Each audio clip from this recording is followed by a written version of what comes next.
Roll call, please. The Honorable Members of the Sangguniang Panlunsod, Honorable Kathleen C. Briones, Honorable Mark Aris Piluansing, Honorable Maria Concepcion Hernandez Piloso, Honorable Aris Manuel de Mendoza, Honorable Joel D. Pua, Honorable Raul A. Monte Alto, Honorable Pasita S. Liviste, Honorable Yunilo A. Katipon, Honorable Donato Olinato, Honorable Donato Ormonfero, Honorable Virgilio I. Makasay Jr., and the Honorable Presiding Officer, Honorable Eric B. Africa. Mr. Secretary, do we have a quorum? We have a quorum. Invocation.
That I am, all that I have, I lay them down before you, oh Lord, and all my regrets, and all my acclaim, the joy and the pain, I'm making them yours.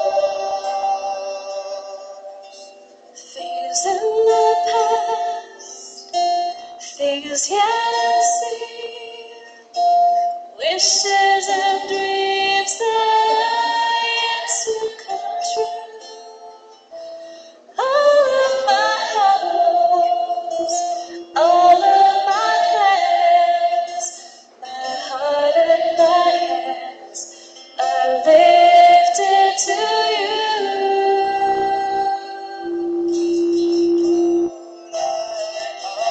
My life, everything I've been through, use it for your glory, and Lord, I offer my days to you, lifting my praise to you. That's a pleasing sacrifice.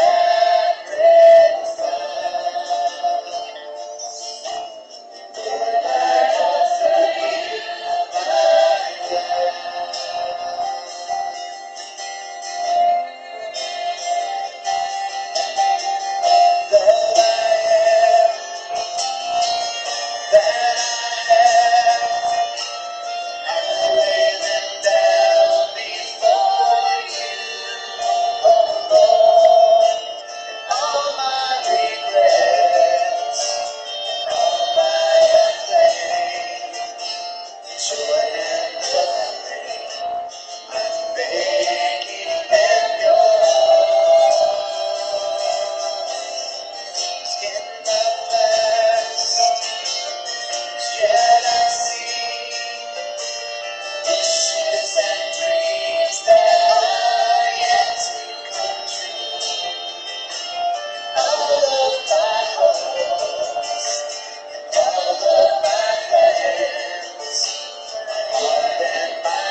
mananatili po tayong nakatayo para po sa pambansang awit ng Pilipinas. Ilagay po natin ang ating kanang kamay sa kaliwang dibdib. At sabay-sabay po nating awitin ang lupang hinirang. Mga kababayan, ang pambansang awit ng Pilipinas.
Magandang umaga po sa ating lahat. Reading of the minutes of the preceding session and approval of the same. The Honorable Maria Concepcion Hernandez Veloso is recognized.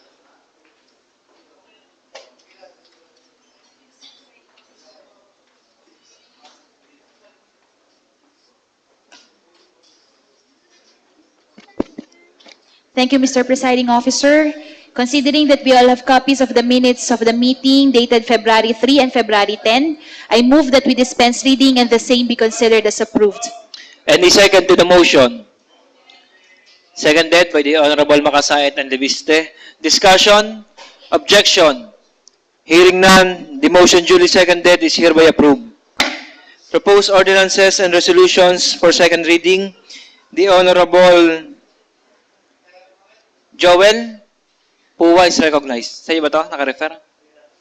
The Honorable Don Linatok is recognized. Don, committee report.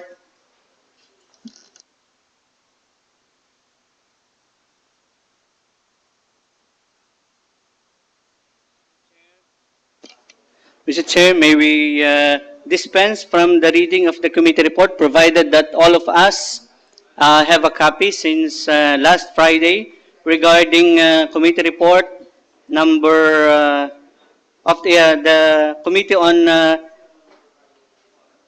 IT regarding the request of Fiesta World Mall to be endorsed as to the Philippine Economic Zone Authority, granting that they will be establishing a BPO call center here in Lipa City, which is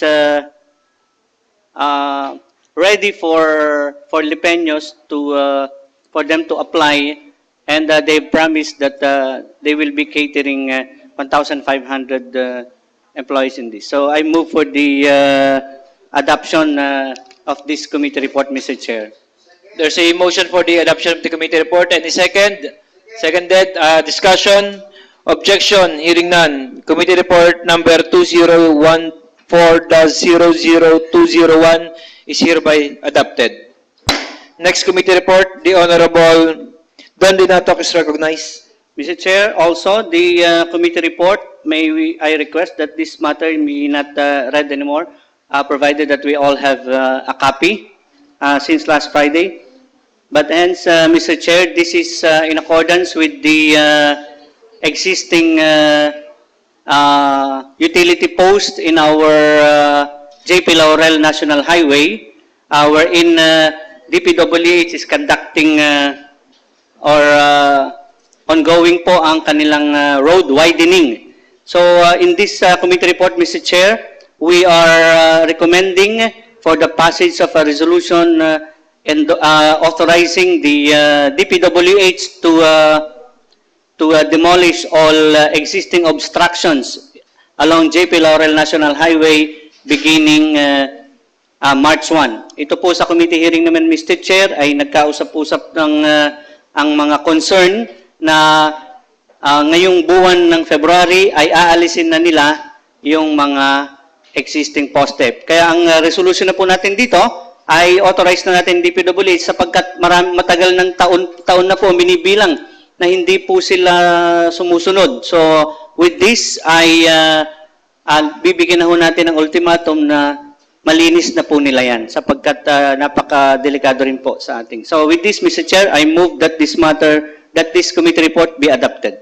Any second to the motion? Seconded by the Honorable Briones and Mendoza. Discussion, the Honorable Katipon is recognized. So, to good gentleman from Balintawak na hindi lang ho Ayala Highway, kundi kahit ho yung National Highway, yan ho kasing CM Recto, yan ho yung National Highway.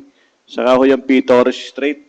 Kung makikita ho nyo yung mga spaghetti dyan talagang cable ng mga telecommunication, ay hindi lang ho nakakasama ng view ng Lusod na Lipa, hazard na rin ho yan sa mga nadaang sasakyan. Kung makikita ho nyo doon sa corner ho ng Obispo Biar Street, saka ho ng P. Torres, meron ho doon naglawit na kuryente na noong isang araw ho nakasabit doon sa side mirror ng isa, nalagot ho yung side mirror ng L300. Baka naman ho pwedeng i-include na rin natin lahat ho yan na concern, hindi lang ho GP Laurel Highway. Yes, Mr. Presiding Officer, I'm amenable to that we will authorize DPWH to demolish all obstructions within the territory of DPWH, all roads, city roads and or national roads and specifically JP Laurel National Highway na meron po silang ginagawang road expansion, Mr. Chair. Any further discussion?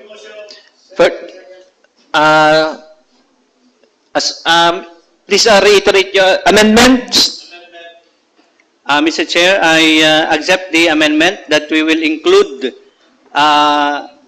in the authority to be given to DPWH to include in the authority to demolish all obstructions in all national roads, specifically for the DPWH to execute this along JP Laurel National Highway, Mr. Chair. Any second to the amendment? Seconded by the Honorable Luwan Singh, Makasait, Katipon, and Mendoza. Discussion, objection, hearing none. The amendment is hereby adopted. Honorable Don Dinatok. Don, kindly reiterate your motion as amended. I move for the approval of the committee report providing authority to the DPWH to demolish all obstructions in all national roads, especially JP Laurel National Highway and all those covered by the jurisdiction of DPWH. Objections? Hearing none, the motion duly seconded is hereby approved. Next committee report, Committee on Housing and Land Utilization. The Honorable Joel Puwa is recognized.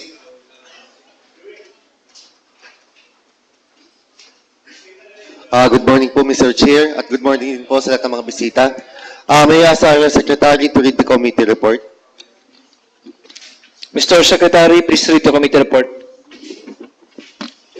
A reclassification request from residential and agricultural to commercial use of Mr. Edwin Mande of the property with an area of 2,129 square meters registered under the name of Soledad Z. Paran, covered by TCT number T-41084, with lot number 1968-D, located at Barangay Ludlod, Lipa City, forwarded by the City Administrator by authority of the City Mayor. Findings. The request of Mr. Edwin Mande for the reclassification from residential and/or agricultural to commercial use, ten-door accessoria of a property with an area of 2,129 square meters, covered by TCT number T-41084 with lot number 1968-D, located at Barangay Ludlod, Lipa City, registered under the name of Soledad Z. Paran, was forwarded to the SP for approval. According to the CPDO, the subject lot is within the medium-density housing based on the 1997 Comprehensive Land Use Plan and Revised Zoning Ordinance of the City. Recommendation. This committee believes that the reclassification of the said lot shall have greater economic value and therefore recommends the approval of the request and the passage of an ordinance reclassifying the subject lot from residential and/or agricultural use to commercial use. Respectfully submitted, Honorable Joel D. Pua, Chairman, Honorable Pasita S. Liviste, Member, and Honorable Donato O. Linatok, Member, all signed the committee report. Motion, Mr. Chair, I move for the adoption of the committee report. discussion, objection, hearing none, committee report number 2014-009 is hereby adopted. Unfinished business for the day, Mr. Secretary. Business for the day. 1. Kapasyan bilang 2013-001 adopted by the Sangguniang Barangay of Barangay Dagatan. Regarding creation of various positions. Refer to the Committee on Good Government and Barangay Affairs. Number 2, Ordinansa bilang 003-2014 adopted by Sangguniang Barangay of Barangay 2, forwarded by the Honorable Barangay Chairwoman. Regarding the creation of a position. Refer to the Committee on Good Government and Barangay Affairs. Number 3, Ordinansa bilang 2-13 Re, pagbabawal sa mga residente at establishmentong nasasakupan ng Barangay 5 na magbenta ng kuryente o electric power sa mga magtitinda sa Lipa City Night Market. Refer to the Committee on Barangay Affairs. Number 4, reclassification request from agricultural to residential use of Mr. Nelson S. Haen with the property of with an area of 617 square meters. Refer to the Committee on Land Utilization. Number 5, reclassification request from agricultural to memorial park use of Mr. Florencio Makasahit of his property with an area of 2,725 square meters. Refer to the Committee on Land Utilization. At number 6, classification request from agricultural to commercial use of Ms. Violeta Valeria of their property with an area of 400 square meters. Refer to the Committee on Land Utilization. Resolution and ordinances for third and final reading. The Honorable Don Donatok is recognized. Mr. Chair, pursuant to the adopted committee report of IT 2014-001, I move that we pass a resolution endorsing to the Philippine Economic Zone Authority the application of Fiesta World Mall as an IT center for third and final reading. Any second? Seconded by the Honorable Monte Alto, Hernandez, Veloso, Mendoza, Briones, Pua, Makasait, and Montero, and Libiste. Discussion, objection, hearing none, the motion duly seconded is hereby approved for third and final reading. Next. Mr. Chair, pursuant to the adopted committee report number Infotech 2014-002, I move that we pass a resolution authorizing the Department of Public Works and National Highways to remove all obstruction, including poles along JP Laurel National Highway and all national highways covered by the authority of DPWH starting March 1 without prejudice to the telecommunication companies and cable companies. for third and final reading, Mr. Chair. Any second? Seconded by the Honorable Mendoza, Monte Alto, Pua, Bleviste, Makasaet, Monfero, and Briones. Discussion, Katipon. Discussion, objection, hearing none, the motion duly seconded is hereby approved for third and final reading. The Honorable Joel Pua is recognized.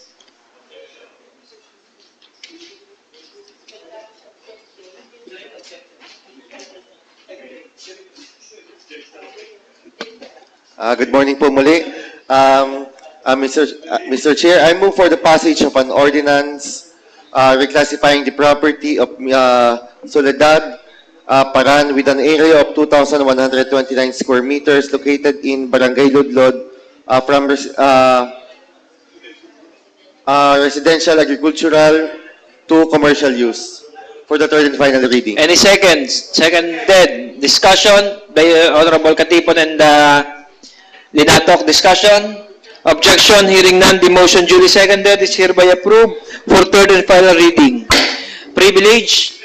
The Honorable Katipon is recognized.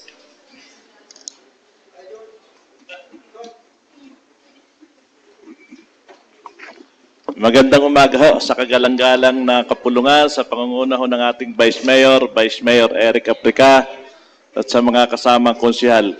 Kanina ho, may binuksan ho si Don na isang resolution tungkol ho sa DPWH at tayo ho ay nakapag-amen na ito ho ay ilahat na ng DPWH. Ang problema ho natin ngayon ay gusto ko rin hong buksan ito sa Committee ng Engineering na may patawag ho natin ang engineering at saka ho ang Batelec tungkol doon ho sa MOA ng Batelec at saka ho ng Digital, ng Globe, lahat ho ng communication na included naman ho dito ay ang ating hong mga city street at saka ho ang ating mga barangay na masimula na rin nga ho nating linisin. Ito ho mga wire na ito ho dito sa Calyarial o sa poblasyon. Pag tinignan ho ninyo, kanina isinampol ko ho yung P. Torres at saka ho Obispo Biara Street. Tingnan ho ninyo yung CM Recto, corner Malbar Street. Yun yung P. Torres, corner CM Recto. Makikita ho nyo din yung wire ng PLDT, ng Globe, ng Digital na talaga hong parang hindi ho nililinis ang ating bayan. Kaya ito isang malaking pagkakataon at magandang nabuksan ni Consihal Don, yung sa DPWH, ay tayo naman dito sa local government mag-initiate na rin ng paglilinis. At ito ay isa lang ho natin sa isang public hearing sa pamamagitan ho ng public utilities at ng committee o chairman ng public utilities at sa committee ng public works. Yun lang ho at magandang umaga ho sa kagalang-galang na kapulungan. The matter brought up by the Honorable Katipon is referred to the Committee on Public Utilities and Committee on Public Works. Privilege. The Honorable Hernandez Veloso is recognized. Thank you, Mr. Chair. The first topic that I would like to open up dito po sa ating kapulungan ngayon is pertaining to several instances na naireklamo na naman po sa tamang forum, which is the HLURB, concerning several real estate developers or subdivision developers. Ano po ba ang maaari nating maibigay na tulong sa atin pong mga kababayan dito sa lungsod ng Lipa sakaling mayroon po silang na-experience na delay in terms of the construction of their houses or the non-construction. Kasi mayroon po tayong ilang mga pagkakataon na meron po tayong mga kababayan dito na complete payment na po sila or na-meet na ho nila yung required percentage of payment para po sa kanilang mga subdivision houses. And yet, hindi pa ho nasisimulan ng construction or hindi pa ho natatapos ang construction.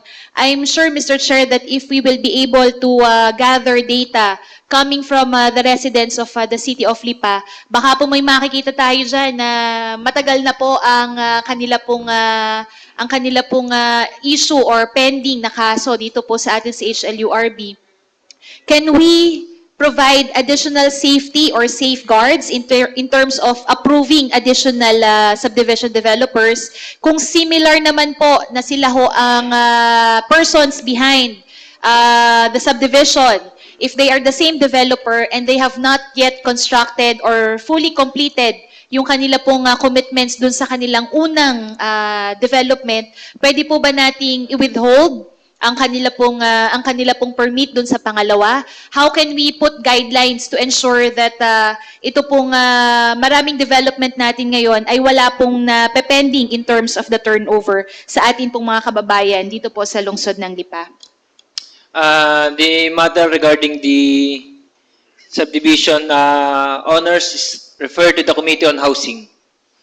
Next. Secondly, Mr. Chair, meron na po tayong halos 2 o 3 linggo yatang nakita natin yung signage dito po sa atin pong bus stop kung saan nagkalat po sa lungsod ng Lipa ang signage na nakalagay na inilipat na po ang bus stop dito po sa ating SM Grand Terminal.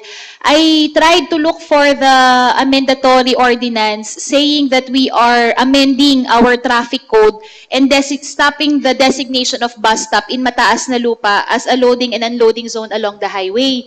Because I remember, Mr. Chair, that ang inilipat po natin ay yung pagte-terminal ng mga bus, not necessarily ang pagbababa at pagsasakay. Ito po yata ang naging findings ng ating pong komitiba. Subalit ang nakita ho natin sa mga signages, yung pong buong bus stop ang inilipat. Ibig sabihin, even the stopping and the unloading and the loading, yun po ba ay kasama po sa atin pong pinagbabawal? Dahil ang nangyayari po, yung pong extension po nung sa merong cap, ay nandun ho lahat nakatigil ang mga jeep. So parang instead po na ma-utilize po yung area na yon para po sa mas malawak sana na loading and unloading, they are utilizing, the ships are utilizing yung pong area po ng CAP. Hindi ho ba maaari nating liwanagin sa publiko na wala naman nung ipinapasa ang sangguniang panglungsod na nagsasabing tinatanggal ho natin ang bus stop. Maaring yung terminal dahil sang-ayon po doon sa pag-establish ng SM City Grand Terminal.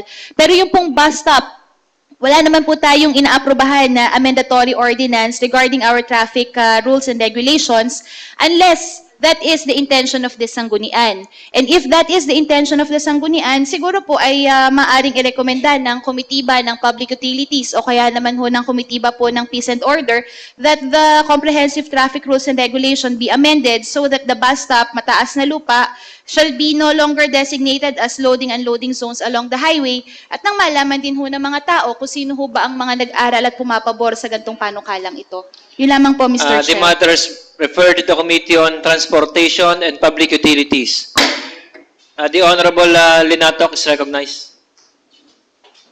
Ito po ay may kaugnayan dun sa tinalakay ni Konsehala Concon Hernandez Veloso na kung saan nung nakaraang linggo po tayo ay nagsagawa ng committee hearing tungkol po dito sa comprehensive, the possible amendments dito po sa ating comprehensive traffic scheme ng buong lungsod. Hindi pa lang po natin naiihain yung pinal dahil po ay may gagawin pa hong isang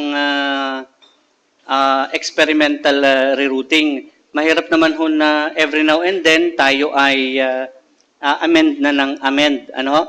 At ito po ay napagpulungan nung nakaraan. In fact, nandito din po si dating konsehal Leo Peña na nagsalita para sa taga-Bastap, ano po, at nagkaliwanagan po na dito po sa Bastap, bagamat may mga signages po tayong existing, ay meron po ditong ina-allocate na loading and unloading. Specifically doon po sa may CAP building. Dangan nga lamang po na ito ay kanina, kaya po ako'y hindi rin naka-attend ng flag ceremony, ay akin hong binantayan. Dahil po hindi pa rin ho nasasawata hanggang ngayon yung mga illegal barkers. Ano? Ang problema ho natin dito yung pagsawata sa mga illegal barkers na kung saan sila po ang nagpapapila doon ng mga jeep, ng mga multicab, ng mga bus na dapat ho ay loading, unloading lamang. At yun po ay tinukoy natin doon sa committee hearing, ano? Sa committee hearing. At dito po sa may harap ng Big Ben ay pinapayagan din po dito na mag-unloading, no? Mag-unloading. At ang bus stop nga po ay ang inilipat natin ay yung terminal, ano? Terminal. At So itong mga bagay pong ito ay nakahain ngayon sa komitiba at pinag-aaralan po natin. Ano po? So lahat po ito ay nakapaloob po lahat doon. At well-instructed po, pati ho yung mga manininda, pati ho yung mga nag-terminal doon. In fact, pati ho yung mga biyahe ng jeep at ang TMD ay nagkapulong-pulong na ho tungkol sa bagay na ito. Ano? At Mr. Chair, nais ko na rin pong sundan ito ng aking privilege speech, Mr. Chair. Tungkol na rin po sa traffic. Sapagkat dito po sa may McDonald's, doon po sa may malapit sa pagitan ng pag-aari ng merkado at ng JR Auto Supply, dito po ay merong nakatalagang loading and unloading. Ano po? Yun nga lamang po ay siguro nakaraang linggo, mga 3 beses hanggang kanina po, ay atin laging binibigyan ng pansin yan at tinatawagan natin yung mga TMD na ito ay paalisin yung nagpipila doon at may barker.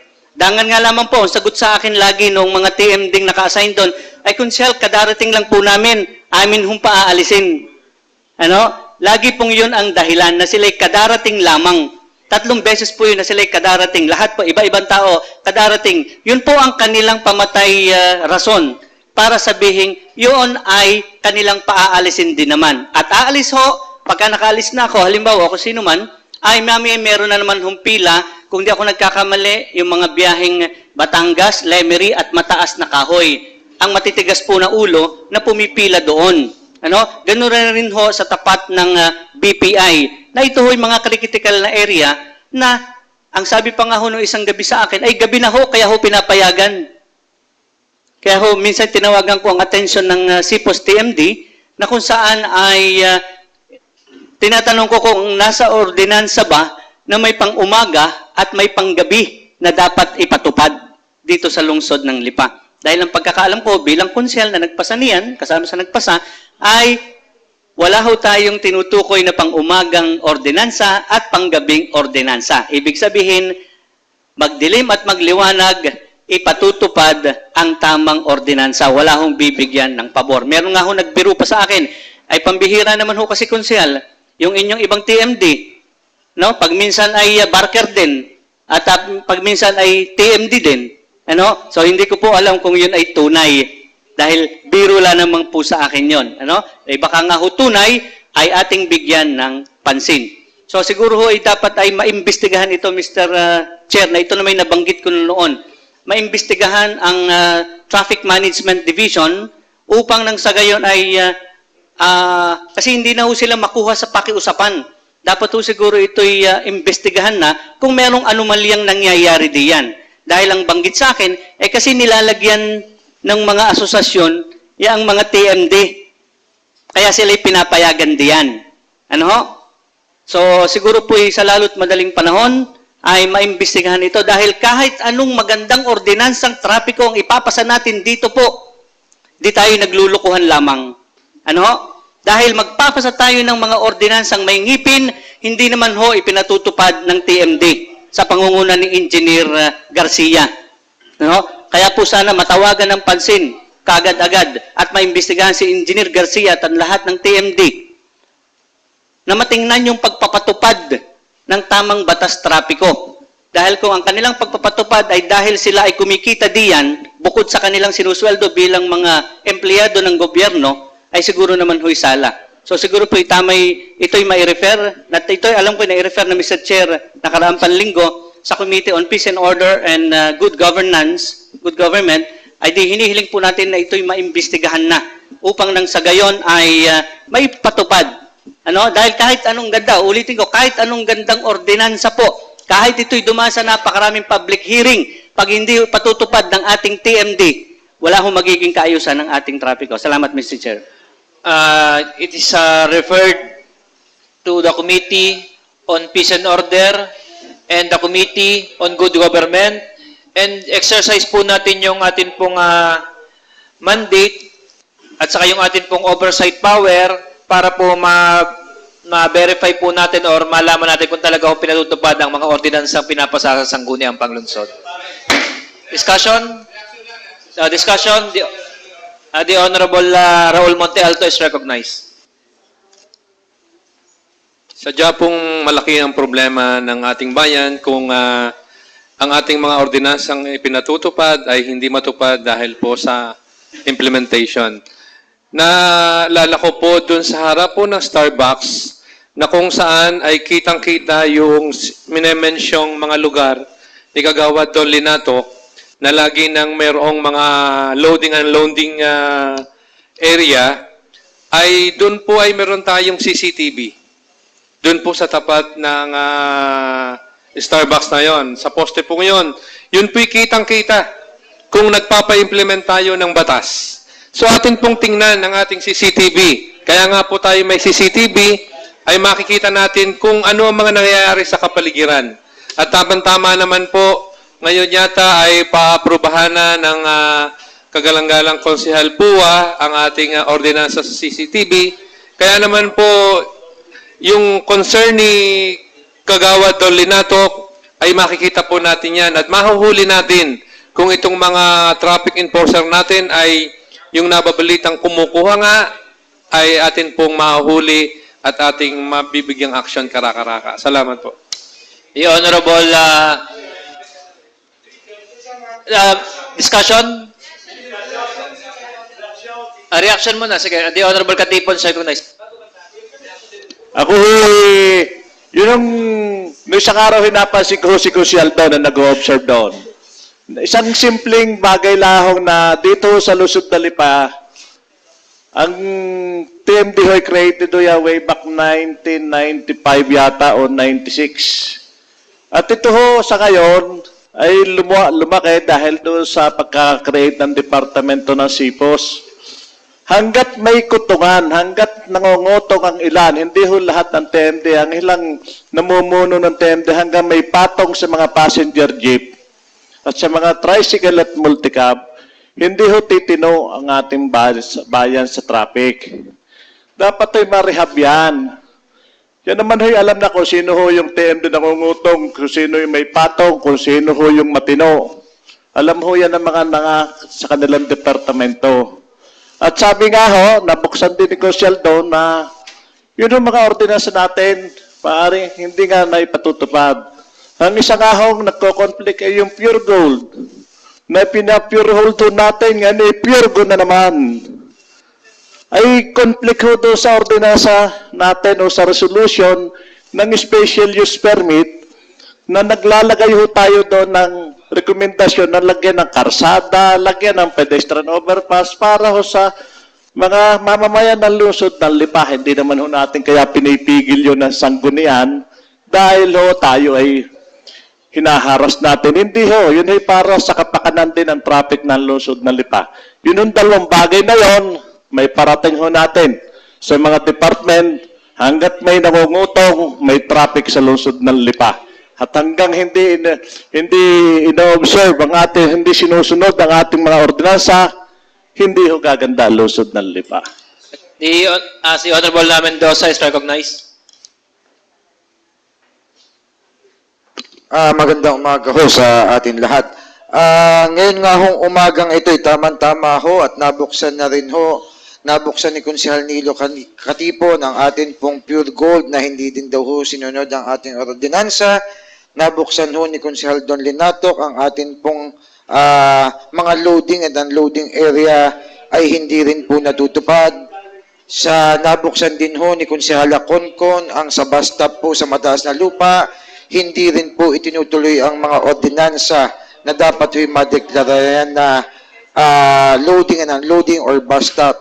So Mr. Chairman, madaming nasabi ang ating mga kasama ngayong umagang ito na ang mga ordinansa na ginawa ng Sangguniang Panlunsod ay hindi natutupad. So Mr. Chairman, siguro po para po mas maganda malaman natin kung ano po ang mga ordinansa na hindi sinusunod sa lungsod ng Lipa, makita po natin kung ano po yung mga sinusunod. Mr. Chairman, maganda po siguro ma-refer po natin ito sa Committee ng Rules para humalaman natin kung ano po ang mga ordinansa pa na hindi ho sinusunod dito sa lungsod ng Lipa at masabi naman po natin sa mga tamang departamento na ito pong ordinansang ito ay dapat po ipatupad at kung ito pong mga ordinansa pong ito ay hindi po ipinatutupad ay nagkakameron po ng violation tungkol po sa ordinansang iyon. Siguro mas maganda may ipa-implement po natin at yung mga nagva-violate po at hindi sumusunod sa ordinansa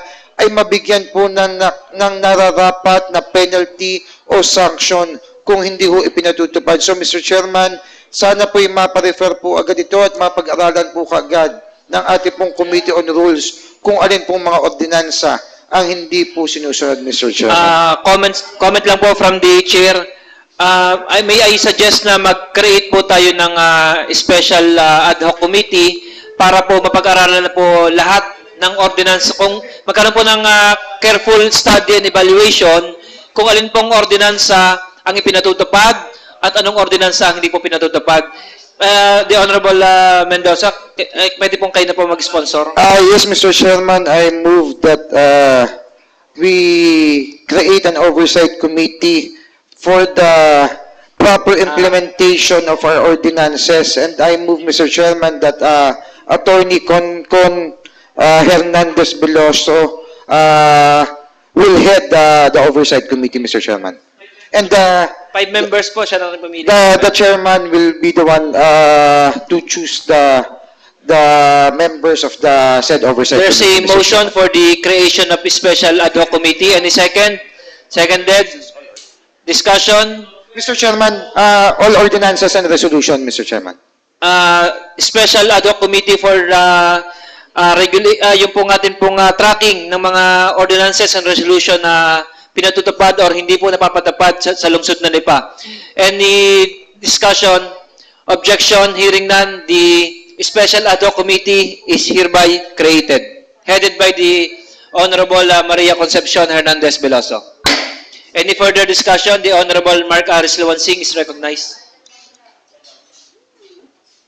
Magandang pong umaga po, Mr. Chair, sa ating pong mga kasama at sa mga bisita po natin. Nais ko lang po idagdag, napag-usapan na rin po natin ang tungkol po sa Batas Trapiko. Tama ho, tayo nagkakaisa para ipatupad ho natin mga ordinansa para sa ikagaganda at kabubuti ng ating bayan. Mr. Chair, pansin ko lang, nabanggit rin po natin kagalang-galang Konsehal Don Linato ang mga jeepney na papuntang Batangas, Palemery. Nais ko lang po idagdag kasi ho, naka-experience rin ho na tumitigil po kami sa JP Laurel Highway. Dahil gawa po ang ating mga jeep na papuntang Batangas, Lemery, doon po nag-U-turn sa may pagkalagpas ng CAP. Tama po ba? Correct me if I'm wrong, Mr. Chair. Yun sa may pagkalagpas ng Shakey's po yata yung U-turn start.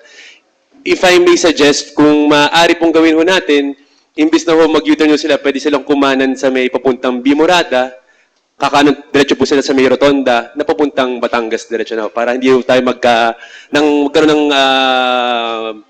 maging congested yung trapiko dahil gawa na ho ng ang pinaka-rason ho ay ang pag-U-turn ng mga jeepney sa may pagkalagpas ng Shakey's. Yun lang po, Mr. Chair. Any further discussion? The Honorable Maria Concepcion Hernandez Veloso is recognized. Thank you, Mr. Chair. In addition po siguro kung ipapatawag po natin ng TND at ng kanila pong hepe na si Sir Onying Garcia, ipasama na rin po natin para ho makapagbigay ng datos ang budget at saka po ang personnel. Dahil kung hindi po ako nagkakamali, doon po sa isang huling hearing na kasama po sila, nung pong panahon na nag-discuss tungkol po sa budget, ang isa ho sa pinaka naging kakulangan ng manpower po ng TMD allegedly ay dahil daw po marami daw ho ang mga nakapangalan na traffic aid sa plantilla ng TMD natin. Subalit hindi naman daw ho naka-detail sa kanila. At natatandaan ko po na isa po ito sa mga hiniling po ni Sir Onying Garcia na yung pong mga taong naka-detail sa iba't ibang mga units na nakalagay naman ho dapat ay traffic aid, ay mapabigay ho sa kanila para ho maging mas maayos ang pag-iimplementa ho nila ng kanila hong round robin dito po sa atin pong mga TMD na nakadestino. Similarly, Mr. Chair, I understand also na meron po silang ni-request na additional budget para po sa kanila pong gasoline. I hope that in order for us to also make them accountable dito po sa atin pong mga hinihinging serbisyo sa kanila, that we also ensure that we are giving them also the corresponding support coming from the local government. Yun lamang po, Mr. Chair. The Honorable Makasaet is recognized.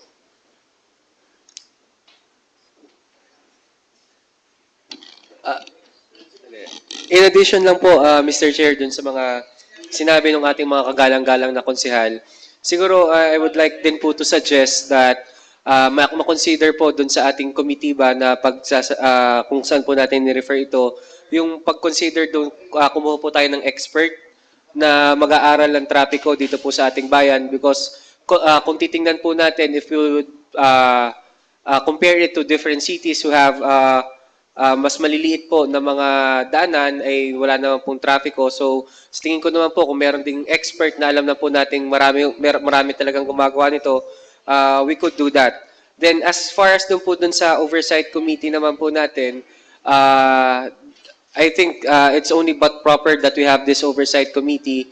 So, maganda lamang po dun sa ating oversight committee. I don't know if how we would be implementing this. Kasi syempre, kung may oversight committee tayo, we should be coordinating properly with dun po sa mga nagpapa-implementa. Kasi hindi man pwede tayo oversight na tayo titingnan lang kung ano yung mga violations, ating pupunahin nga. Pero hindi naman natin nakikita kung gagawin nga. So, it's better for us to have the oversight committee. I don't know if the chairman would agree and are yung ating pong in-appoint na committee chairman po dun sa ating oversight committee. If we have representative, I don't know if legally it's possible to have members of the oversight committee coming kahit po as guests or as honorary members po dun sa ating oversight committee. So, hindi lang po yung pagpuna at yung pag-identify dun sa ating mga problema, kasama na rin po yung pagpapatupad dun po sa ating po ito. Sa akin po, para lang po dun sa mga suggestions, so para ho mas madali, hindi lang ho yung one-sided yung sa atin, kasama na rin yung sa implementation. Yun lang po. Actually po, yung ating ad hoc committee, doon lang ho siya, focus lang sa ordinances and resolutions na pinatutupad at hindi pinatutupad. Pero yung investigation po regarding po sa mga personnel, sa traffic, ay jointly refer na lang po kay Consihal Briones and kay Joel Puwa. So, any further discussion? Privilege, the Honorable Joel Puwa is recognized. Before po ang aking privilege, I move for the urgency po muna ng item 4 and item 5 from the business of the day. What's the point of order?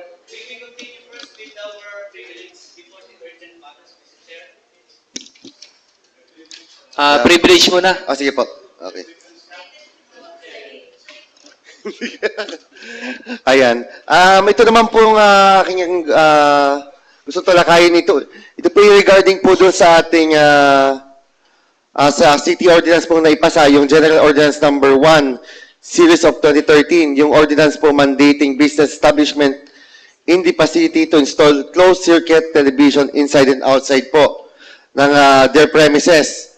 Ito naman po yung naipasa na po natin at ngayon po gusto ko naman pong ipasa ang implementing rules po nitong ating ordinansa. Lahat naman po ng ating mga kasamahan dito may kopya na. So, What's the point of order?